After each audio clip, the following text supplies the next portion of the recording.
จุนทกมลบุตรอุบาสกผู้ถวายบิณฑบาตมื้อสุดท้าย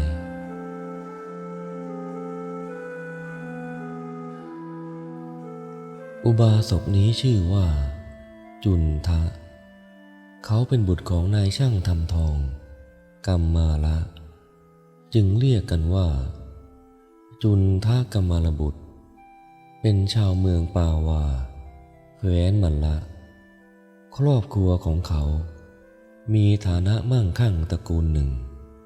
เขาบรรลุเป็นพระโสดาบันในคราวเข้าเฝ้าครั้งแรกแล้วบริจาคมะม่วงสร้างพระคันธกุฏีที่พักสำหรับภิกษุสงฆ์โรงฉันมณฑปที่จงกรมวิหารซุ้มประตูสร้างกำแพงล้อมรอบสวนถวายแด่ภิกษุสงฆ์มีพระพุทธเจ้าเป็นประมุขเรียกที่นั้นว่าอัมพวันของนายจุนทกมลบุตรสมัยเมื่อพระพุทธเจ้ายังไม่ทรงบัญญัติห้ามใช้ภาชนะเงินภาชนะทองหมายถึงห้ามจับต้องวัตถุอนามาตพระพุทธเจ้าประทับอยู่ที่สวนอัมพวันนี้พร้อมด้วยภิกษุสงฆ์เช้าวันหนึ่งพระพุทธเจ้าและภิกษุสงฆ์เสด็จเข้าไปยังบ้านของนายจุนทกมลบุตรประทับนั่งนายจุนทะได้เลี้ยงดูภิกษุสงฆ์และพระพุทธเจ้าโดยนำภาชนะทองคำหลายชนิดใส่อาหารให้ภิกษุสงฆ์เหล่านั้นบริโภคมีภิกษุรูปหนึ่งแอบนำภาชนะทองคำราคา1,000 กหาปณะใส่ในถุงกุญแจของตนด้วยไถยจิตคือจิตที่คิดขโมยนายจุนทะเห็นแล้วทำเป็นไม่เห็นเพราะความเคารพในพระพุทธเจ้าและพระเถระทั้งหลายทั้งไม่ต้องการให้ใครๆรู้ว่าภิกษุประพฤติตนเป็นขโมยเพราะจะเสียหายแก่ภิกษุโดยรวมในเวลาเย็นเขาเข้าเฝ้าพระพุทธเจ้าที่สวนอัมพวันแล้วกราบทูลถามว่าข้าพระองค์ขอทูลถามพระพุทธเจ้าผู้เป็นมุนีมีพระปัญญามากผู้เป็นเจ้าของพระธรรมผู้ปราศจากตัณหาแล้วผู้สูงสุดกว่าสัตว์ประเสริฐกว่าสารถีทั้งหลายสมณะในโลกมีเท่าไหร่ขอเชิญพระองค์ตรัสบอกสมณะเหล่านั้นเถิดพระพุทธเจ้าทรงเห็นนายจุนทะไม่ถามปัญหาของคฤหัสถ์แต่ถามปัญหาของสมณะเพื่อจะรู้ความประพฤติของภิกษุรูปนั้นจึงตรัสตอบว่าจุนทะสมณะมีสี่สมณะที่ห้าไม่มีเราถูกท่านถามซึ่งหน้าแล้วขอชี้แจงสมณะทั้งสี่เหล่านั้นให้แจ่มแจ้งแก่ท่านคือ 1. สมณะผู้ชนะกิเลสทั้งปวงด้วยมรรคได้แก่พระอรหันต์ทั้งหลาย 2. สมณะผู้แสดงมรรคพระอริยะทั้งหลายและสมณะปุถุชนผู้มีศีล 3. สมณะเป็นผู้อยู่ในมรรคพระเสขบุคคล7และสมณะปุถุชนผู้มีศีล 4. สมณะผู้ประทุษร้ายมรรคสมณะผู้ทุศีลและเป็นมิจฉาทิฏฐินายจุนทะทูลถามต่อว่าพระพุทธเจ้าทั้งหลายทรงบัญญัติเรียกสมณะผู้ชนะกิเลสทั้งปวงด้วยมรรคว่าอย่างไรทรงบัญญัติเรียกสมณะผู้มีปกติเพ่งมรรคไม่มีผู้เปรียบเทียบนั้นว่าอย่างไรทรงบัญญัติเรียกสมณะผู้ดำรงอยู่ในมรรคนั้นว่าอย่างไรทรงบัญญัติเรียกสมณะ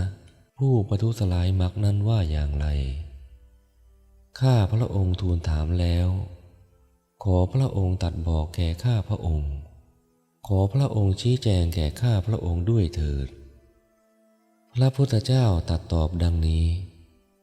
พระพุทธเจ้าทั้งหลายทรงบัญญัติเรียกสมณะ ผู้ข้ามพ้นความสงสัยได้เด็ดขาดปราศจากกิเลสดุจลูกศรยินดียิ่งในนิพพานไม่ติดอยู่ในตัณหาผู้แนะนำสั่งสอนชาวโลกพร้อมทั้งเทวโลกว่าเป็นสมณะผู้ชนะกิเลสทั้งปวงด้วยมรรคลักษณะสมณะผู้แสดงมรรคภิกษุใดในธรรมวินัยนี้รู้ว่านิพพานเป็นบรมธรรมแล้วบอกเปิดเผยนิพพานธรรมในธรรมวินัยนี้พระพุทธเจ้าทั้งหลายทรงบัญญัติเรียกภิกษุผู้ตัดความสงสัยได้แล้วเป็นมุนีไม่มีตัณหาทำให้หวั่นไหวนั้นว่าเป็นสมณะจำพวกที่สองผู้แสดงมรรคลักษณะผู้ดำรงอยู่ในมรรคภิกษุใดเป็นผู้สำรวมแล้วมีสติเสพบทอันไม่มีโทษคือโพธิปักขิยธรรม37ประการดำรงอยู่ในมรรคคือบทแห่งธรรมที่แสดงไว้ดีแล้วพระพุทธเจ้าทั้งหลายทรงบัญญัติเรียกภิกษุนั้นว่าเป็นสมณะจำพวกที่สามผู้ดำรงอยู่ในมรรค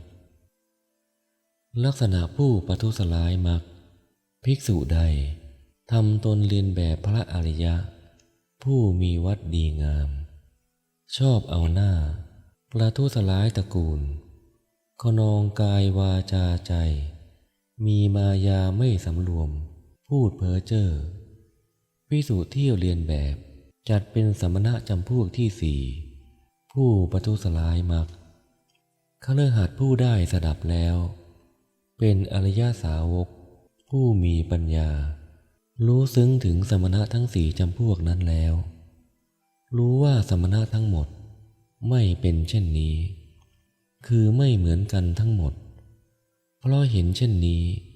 ศรัทธาของเขาจึงเสื่อมไปเพราะฉะนั้นบุคคลจะทำสมณะผู้บริบูรณ์ด้วยศีลให้เสมอกับสมณะผู้ทุศีลและสมณะผู้บริสุทธิ์ให้เสมอกับสมณะผู้ไม่บริสุทธิ์ได้อย่างไรเล่าความไม่สะอาดในอริยวินัยก่อนที่นายจุนทกัมมารบุตรจะเป็นอุบาสกเลื่อมใสในพระพุทธศาสนานั้นเขาเคยนับถือพวกพราหมณ์ชาวปัจฉาภูมิมาก่อน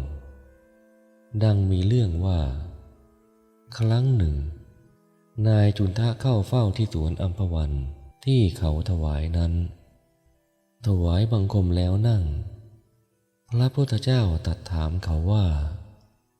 ดูก่อนจุนทะท่านชอบใจความสะอาดของใครนายจุนทะกราบทูลว่าข้าแต่พระองค์ผู้เจริญพราหมณ์ชาวปัจฉาภูมิผู้ถือน้ำเต้าใส่น้ำสวมพวงมาลัยสาลายบูชาไฟลงชำระบาปในน้ำและสอนเรื่องความสะอาดตรัสถามว่าพราหมณ์พวกนั้นสอนความสะอาดว่าอย่างไรนายจุนทะกราบทูลอธิบายว่าพวกพราหมณ์ชาวปัจฉาภูมิชักชวนสาวกทั้งหลายว่ามาเถิดท่านผู้เจริญท่านจงลุกขึ้นจากที่นอนแต่เช้าตรู่พึงจับต้องแผ่นดินด้วยมือถ้าไม่จับต้องแผ่นดินก็พึงจับต้องโคไมสดถ้าไม่จับต้องโคไมสดก็พึงจับต้องหญ้าเขียวสดหรือไม่จับต้องหญ้าเขียวสดก็พึงบูชาไฟถ้าไม่บูชาไฟก็พึงประนมอัญชลีนอบน้อมพระอาทิตย์ถ้าไม่ประนมอัญชลีนอบน้อมพระอาทิตย์ก็พึงลงอาบน้ำ3 ครั้งทั้งเวลาเย็นและเวลาเช้าพระพุทธเจ้าตรัสว่าคำสอนเรื่องความสะอาดของพวกพราหมณ์เป็นอย่างหนึ่งความสะอาดในอริยวินัยเป็นอย่างหนึ่งนายจุนทะกราบทูลขอให้ทรงอธิบายจึงทรงแสดงความไม่สะอาดอกุศลกรรมบทในวินัยของพระอริยะออกเป็น10 อย่างคือ ความไม่สะอาดทางกายสามคือการฆ่าสัตว์หนึ่งการลักขโมยหนึ่งการประพฤติในกามหนึ่งความไม่สะอาดทางวาจาสี่คือพูดเท็จหนึ่งพูดส่อเสียดหนึ่งพูดคำหยาบหนึ่งพูดคำเพ้อเจ้อหนึ่งความไม่สะอาดทางใจสามคืออภิชฌาความเพ่งเล็งอยากได้หนึ่งพยาบาทความปองร้ายหมายให้พินาศหนึ่งมิจฉาทิฏฐิความเห็นผิดหนึ่งดูก่อนจุนทะบุคคลผู้ประกอบด้วยอกุศลกรรมบท10 ประการนี้แหลเมื่อลุกขึ้นจากที่นอนแต่เช้าตรู่ถึงแม้จับต้องแผ่นดินก็เป็นผู้ไม่สะอาดอยู่นั่นเองถึงแม้ไม่จับต้องแผ่นดินก็เป็นผู้ไม่สะอาดอยู่นั่นเอง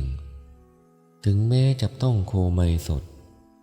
ก็เป็นผู้ไม่สะอาดอยู่นั่นเองถึงแม้จะลงน้ำ3 เวลาทั้งเวลาเย็นเวลาเช้า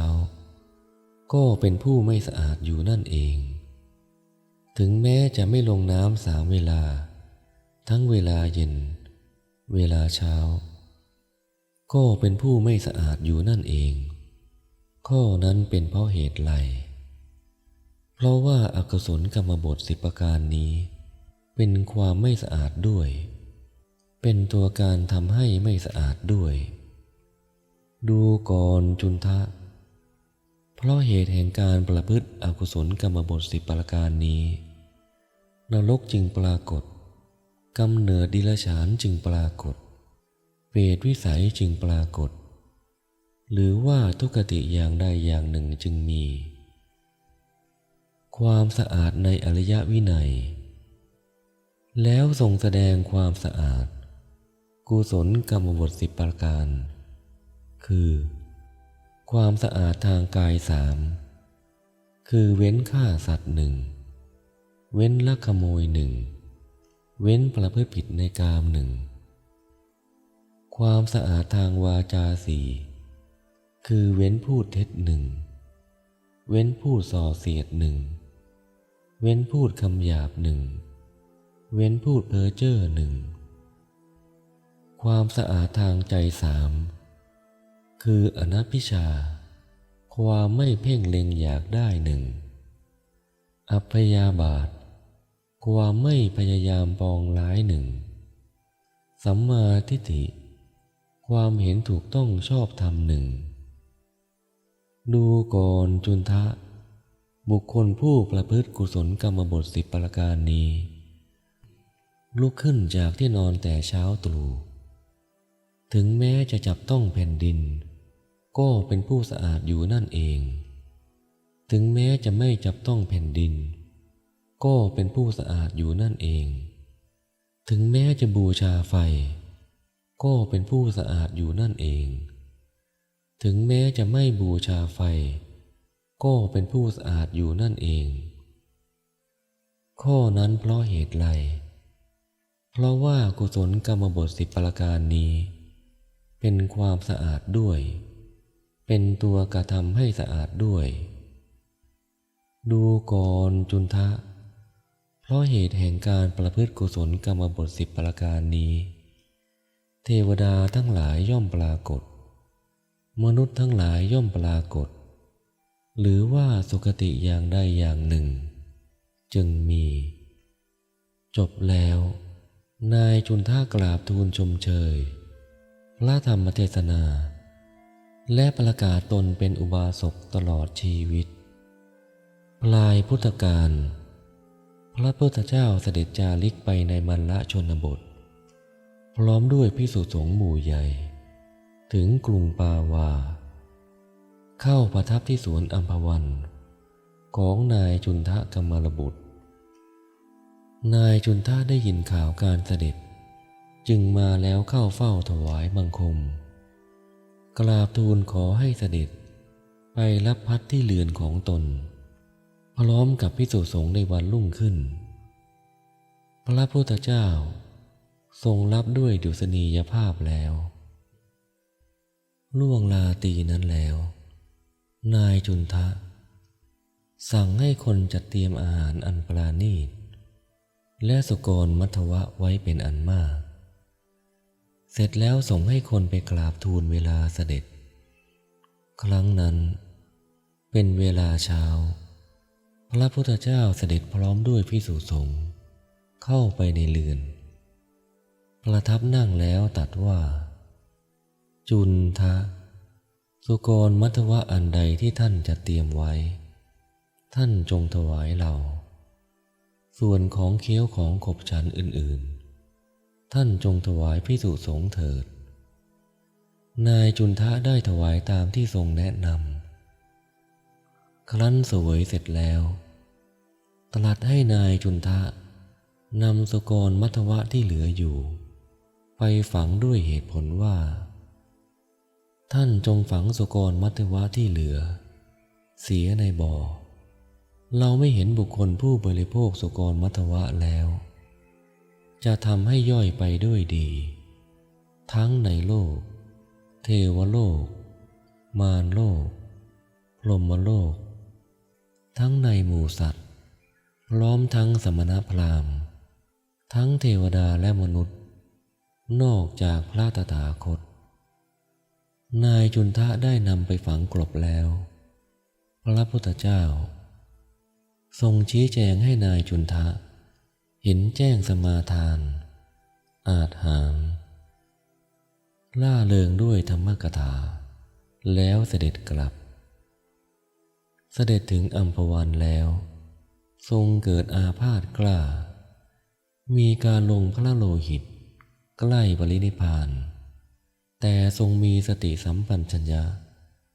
ทรงอดกลั้นไม่ทรงทุรนทุรายตรัสกับพระอานนท์ว่าจะเสด็จไปกรุงกุสินาราแล้วเสด็จสงสนานในแม่น้ำกุกุตานาที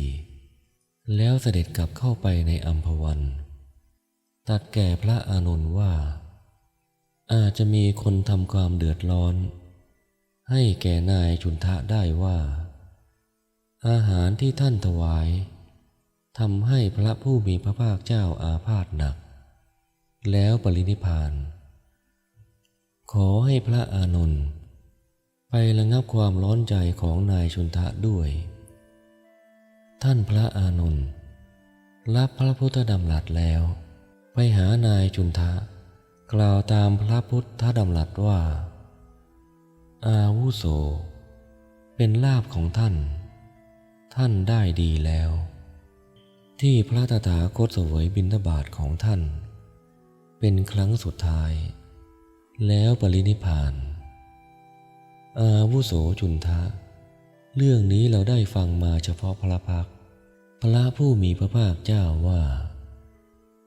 บิณฑบาตทั้งสองครั้งมีผลเสมอกันมีวิบากเท่ากันมีผลและอานิสงส์มากกว่าบิณฑบาตอื่นๆมากนักบิณฑบาตสองครั้งเป็นไฉนคือบิณฑบาตที่พระตถาคตเสวยแล้วได้ตรัสรู้พระอนุตตรสัมมาสัมโพธิญาณหนึ่งบิณฑบาตที่พระตถาคตเสวยแล้วเสด็จปรินิพพานด้วยอนุปาทิเสสนิพพานธาตุหนึ่งจุนทะท่านได้กระทำกรรมที่เป็นไปเพื่ออายุวรรณะสวรรค์ยศและเพื่อความเป็นอธิปดีพระพุทธเจ้าทรงทราบเนื้อความแล้วทรงเปล่งอุทานว่าบุญย่อมเจริญแก่บุคคลผู้ให้ทานบุคคลผู้สำรวมย่อมไม่ก่อเวรส่วนท่านผู้ฉลาดครั้นละบาปแล้วย่อมปรินิพพานเพราะความสิ้นไปแห่งราคะโทสะและโมหะเหตุใดจึงตรัสว่าบิณฑบาตสองครั้งมีผลเสมอกันบิณฑบาตที่นางสุชาดาถวายแล้วจึงตรัสรู้จัดเป็นทานในการที่พระองค์ยังละกิเลสไม่ได้แต่ทานของนายจุนทะเป็นทานในการที่พระองค์หมดอาสวะกิเลสแล้ว ทำไมจึงตรัสว่ามีผลเสมอกัน ตอบว่าเพราะมีการปรินิพพานเสมอกัน เพราะมีสมาบัติเสมอกัน และมีการระลึกเสมอกัน ในวันตรัสรู้พระองค์เข้าสมาบัตินับได้2,400,000 โกฏแม้ในวันปรินิพพานก็ทรงเข้าสมาบัติเหล่านั้นทั้งหมดทานนั้นจึงมีผลเสมอกันคราวนั้นนางสุชาดาได้รู้ว่าพระโพธิสัตว์เสวยบิณฑบาตของเราแล้วตรัสรู้ก็เกิดความปิติโสมนัสอย่างรุนแรงเมื่อนายจุนทะได้รู้ว่าเราได้ถวายบิณฑบาตครั้งสุดท้ายทรงเสวยแล้วปรินิพพานด้วยอนุปาทิเสสนิพพานธาตุจึงหัวระลึกว่าเป็นลาภของเราหนอจึงเกิดปิติโสมนัสอย่างรุนแรงนี้คือการระลึกเสมอกัน